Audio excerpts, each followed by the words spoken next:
नमस्कार मित्रांनो, येळूरमध्ये आमच्याच गावात आहे आणि सापला आहे. आज खरं तर नागपंचमी आहे, तर सर्वांना नागपंचमीच्या हार्दिक शुभेच्छा.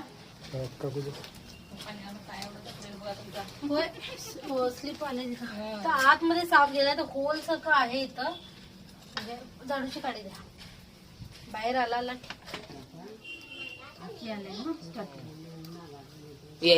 दरवाजा लाव.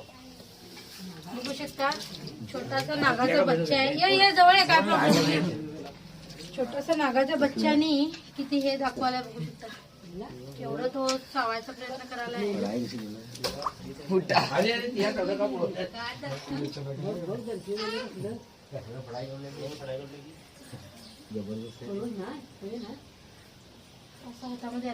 आज नागपंचमीच्या दिवशी आला. खरं तर सापांना नागपंचमी वगैरे असलं काय नसतंय, त्यांना सगळे दिवस सारखेच असतात. पाया पडा.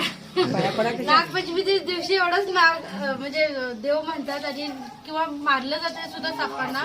त्यामुळे प्रत्येक दिवस हा नागपंचमी असल्यावर तर फार बरं होईल. तेवढे नाग तरी साप तरी वाचतील.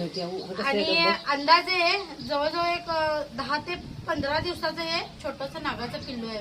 जवळून जवळ घेऊ शकता कसा तो फणा काढालाय. आणि ह्याच्यामध्ये सुद्धा विष असतंय.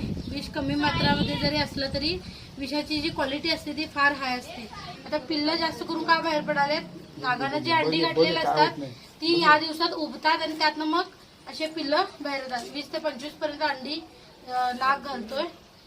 आज तर याचाच दिवस आहे नागपंचमी. ठीक आहे, पॅक करूया याला आता. दर्शन घे नागाचं. घ्या दर्शन घ्या.